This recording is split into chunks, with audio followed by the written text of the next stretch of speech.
Wow, what a game that was. If you think after the 35-point blowout against Chicago that this was going to be easy, then think again, because we're not even a week into the WNBA season and we might have a Game of the Year contender. Caitlin Clark was historically great again in a thrilling game that went down to the final second. It's the Indiana Fever taking on the Atlanta Dream. You don't want to miss this one. Quick disclaimer, I am not AI, so subscribe to the channel if you want to support one of the few real human beings covering the WNBA. Now let's get into it. First play of the game, and most people didn't notice this, but the Fever had a plan from the tip. Brittney Griner is 6'9". She was always going to win the tip-off, but this was genius from Aliyah Boston and Natasha Howard. Instead of going up and losing the jump ball, watch how Aliyah Boston steps back. She doesn't even attempt to go up and win it. Natasha Howard anticipates the ball coming into the backcourt, so she goes early, tips the ball into the path of Kelsey Mitchell, and nobody can catch her as she goes all the way to draw first blood for Indiana. Defensively, with the size of Atlanta's front court, Indiana had some real trouble on the defensive glass. Right here, Aliyah Gray jacks up a three and misses, but Bree Jones out-hustles and muscles Boston on the board, spins under the hoop to reverse it in. The Dream get out quickly in transition here, and watch Pow Pow in the open court. She's twisting and turning, attacks Caitlin backpedaling, draws the foul while dropping it in and converting the and one. The Fever weren't switched on defensively early on. For some reason, Bree Jones has a mismatch with Caitlin down low, Gray slips the bounce pass her way and she effortlessly spins in for an easy score. Slow start for the Fever, but they get a boost right here, and who else but CC. Boston hands it off to Clark, turning the corner, and she goes all the way to the cup. They try to foul her but can't stop her from scoring, and Caitlin goes to the line for a chance for one more. Indiana from the inbound are so dangerous. Clark to Kelsey, she catches the Dream off guard with the fake handoff, turns the corner inside, and she takes it to the rim to lay it in. Atlanta's game plan is real simple. Take advantage of the size in the front court. Gray goes downhill, finds Bree Jones, who steps into a low post jumper and knocks it down. This time Jones pops out to the perimeter, misses on the triple. Clark fights for the board, grabs it, gets out quickly, feeds Mitchell inside, she flips it up, her effort's too strong, but Natasha Howard is in the right place at the right time and puts it back off the window and in. Aliyah Boston came back this summer as an improved rim protector, and watch this. Aliyah Gray attacks hard, but Boston sends it back, and watch what Clark does on the fast break here. 3-on-2 opportunity with runners either side of her. Clark makes the Dream pick their poison, sees that Coffee would rather give up the 2 than the 3, waits for her to come over and commit, which opens the space in behind for the assist to Natasha Howard, and that right there is a great example of what gravity looks like on a basketball court. The Fever just can't get a rebound though. Aliyah Gray open catch and shoot three is offline, but watch how Coffee just crashes in from the weak side to snag it off of Mitchell, then off balance wraps around the pass to Jones under the hoop to score. The Fever have no answer for her. That's 9 first quarter points for Bree Jones. For the first time today, we see the beautiful sight of the Caitlin Clark Aliyah Boston 2-man game. Out of the timeout, AB gets it from the inbound, Lexi gets physical, sets a hard off-ball screen to free up Caitlin for the handoff. Boston then slips to the basket, Clark finds her with the lob pass over 2 defenders,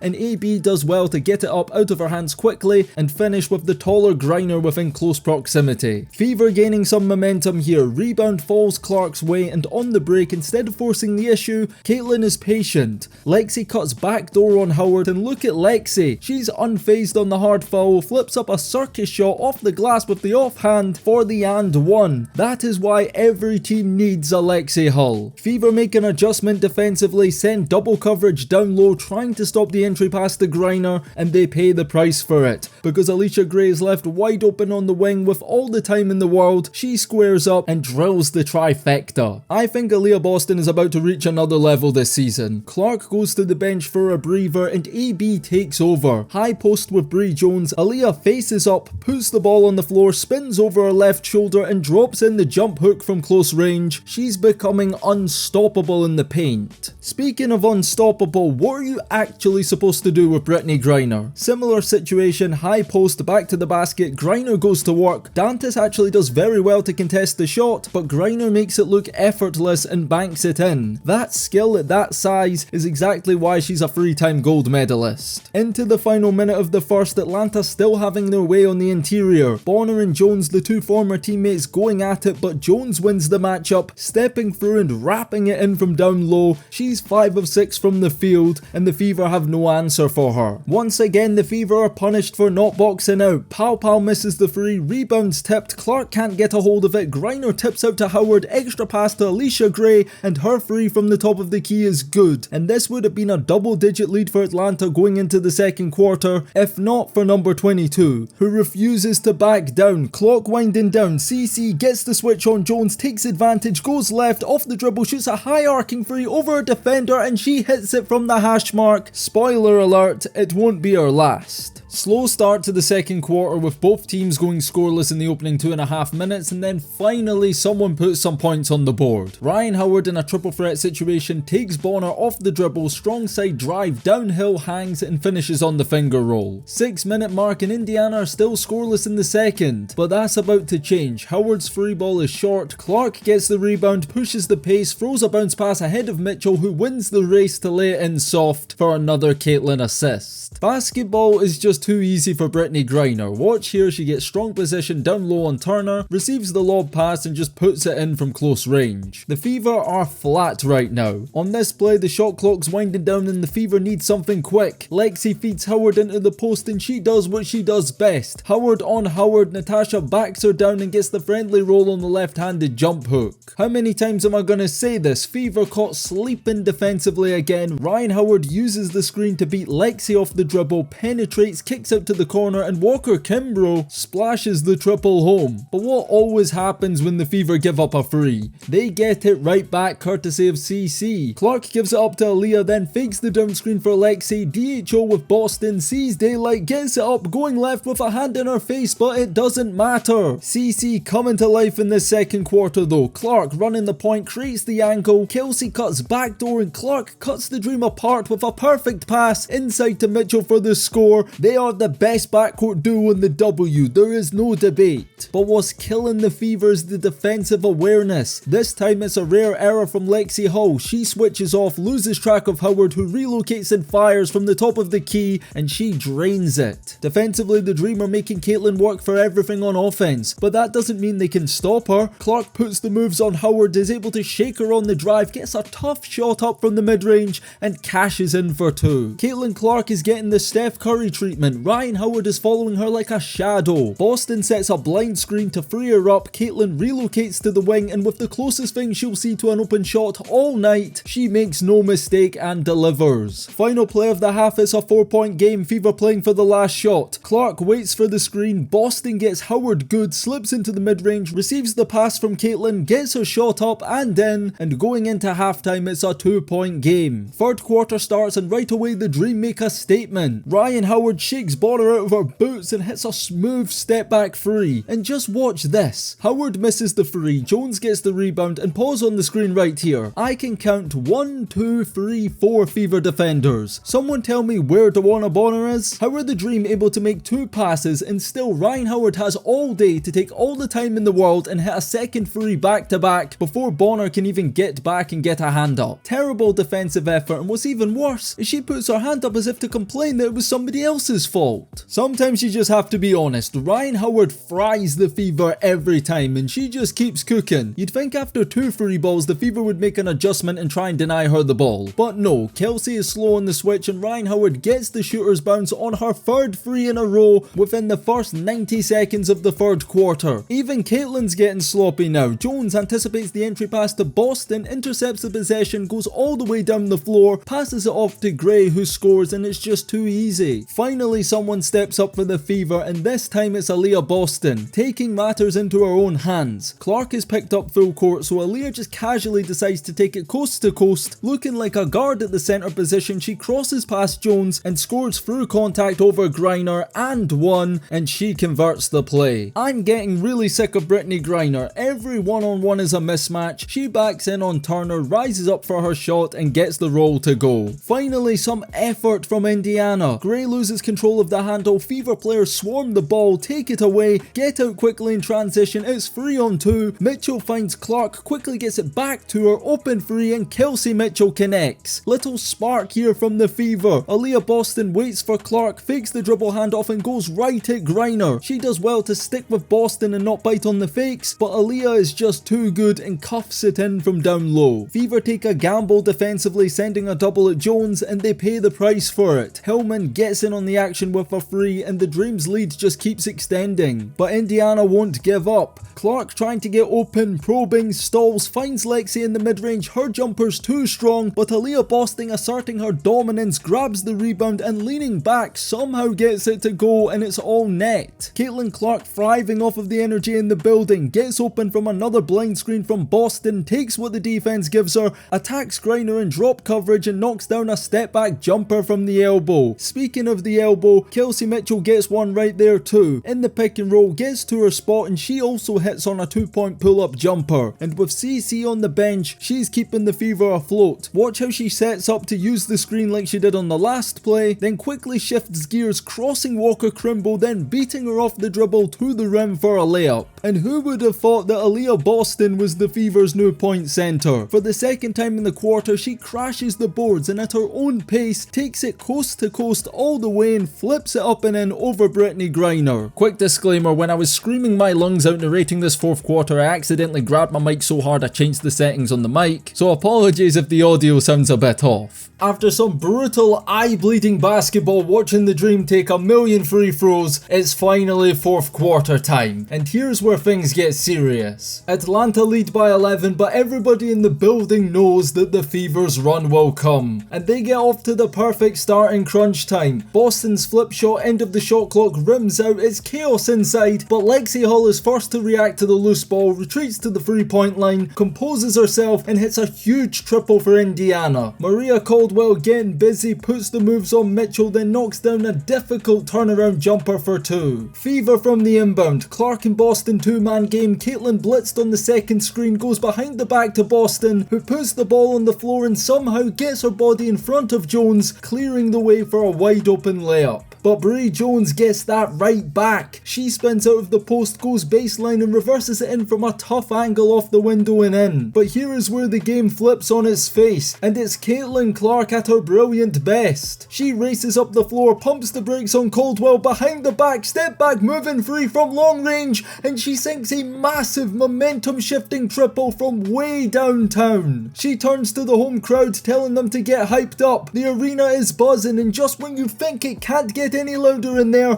Caitlin takes the roof off. She's not even open here, no screen, no movement, just launches another bomb from the parking lot, and somehow, someway, like only she can, she makes it, and the field house is sent into a frenzy. It's a 4-point game with 7 to go, thanks to 2 unbelievable long balls from the sophomore superstar. Things are getting serious now. The Dream turn to Griner, posting up on Howard. Brittney takes her time, ducks in, steps through and somehow finishes around the wrong side of the rim. Boston puts 2 more on the board at the line for Indiana, but they need a stop and they can't get one. Lexi Hull does everything to shut down Alicia Gray, 10 out of 10 defense, but great offense beats great defense every time, and she gets the double clutch jumper to go from inside. Under 5 minutes to go, it's an 8-point game. Atlanta clear out for Griner inside, and her hook shot is as pretty as it is unstoppable. And you look at the score and think, surely this game is over now, but not with this Indiana Fever team. They never give up, and they're gonna fight till that final buzzer. Kelsey at the line now does her duty and gives the Fever 2 more, but it's not about what they do on offense. Indiana needs stops, and they cannot stop Brittney Griner. She's got Boston in the low post, faces up, jabs, back down, fakes, turnaround, fadeaway jumper, and she scores again. When you need a big shot though, there's very few people who answer the call more than Kelsey Mitchell. Clark is swarmed by bodies on the perimeter. Mitchell sneakily creeps away in amongst it all, then off the catch, sidestep pull-up 3 from the wing and is good. Kelsey Mitchell with a clutch 3 makes it a 6-point game. Both teams go scoreless over the next minute, and Natasha Howard misses 2 huge free throws. She's 0-4 in this fourth quarter at the line. An unforced error on the defensive glass here, tipping their own rebound out of bounds. It seems to all be falling apart for Indiana, and Caitlin Clark is visibly frustrated, but she channels that anger to good use, gets the ball from Howard, and Caitlin, showing off that new gained strength in the weight room, just steamrolls to the basket, bodying her defender on the way to the hoop, and at full speed is able to lay it up with such elegance. Under 2 to go now, it's a 4-point game. Howard jacks up a free, it's an air ball, and the Fever can make it a single possession game right here. Caitlin Clark with the ball in her hands, you know what play they're gonna run. CC Aliyah Boston pick and roll. Caitlin coming round the screen, goes right at Griner in the drop, then squeezes a bounce pass into Boston, who only needs one dribble to push it in, and Indiana are right back in it here.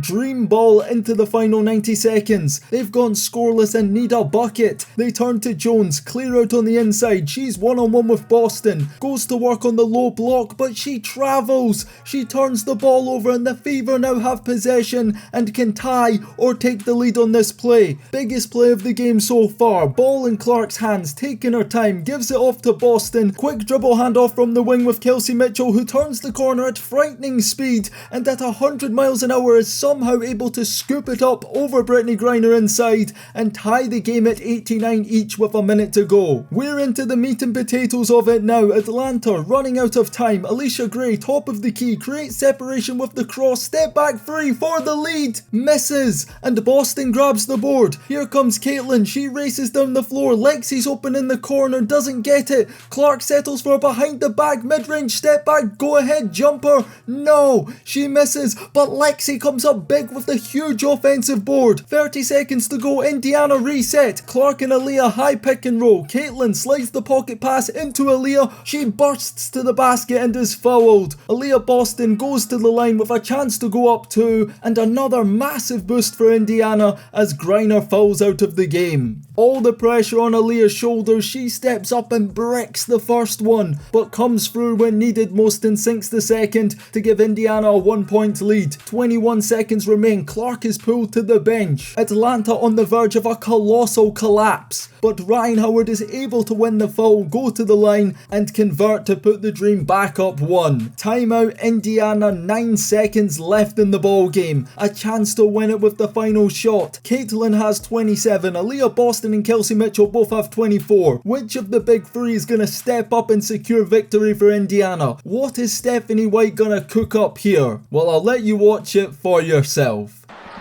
So that is the reset timeout.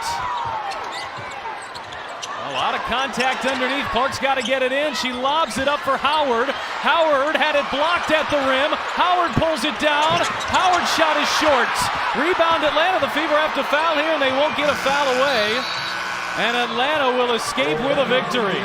And just like that, the comeback was all for nothing. An absolutely terribly executed inbound play. I get the concept, trying to catch them by surprise, taking advantage on the inside with Griner out of the game, but this to me is overcoaching at its finest. Give the ball to your best players, let them take the shot and live with the results. Natasha Howard had a horrible game. 6 points on 3 of 9 shooting, and they ran a play for her when Clark, Boston and Mitchell are all cooking. There was some miscommunication, probably a foul off the ball in the lead up to that play. Caitlin Clark was left with no options, time was running out fast, she was about to get a 5-second violation and she threw a good pass given the circumstances, but all in all that was terrible. Natasha Howard didn't need to take that second shot either, they had enough time to reset and go again, but you know what, truthfully, the Fever did not deserve to win this game. They left too many points at the line, they were flat for most of it. DeWanna Bonner, the new signing, had 0 points, that's not good enough, and I guess the only positive is if the Fever can play this badly and still come within 1 point of a good team, then I think they're gonna be alright. Did I mention that Caitlin Clark made history? She now has the WNBA record for most games with 25 points and 10 assists, despite just being in her second season. It's truly unbelievable stuff, but listen, if you click the box in the middle of your screen right now, you can watch our last breakdown of the Caitlin Clark versus Angel Reese matchup to feel a bit better about yourself after watching this one. Go check that out, like the video if you're still here, and subscribe to the channel to support a real human in a space full of AIs. And on that note, it's DKM signing out until next time, and peace.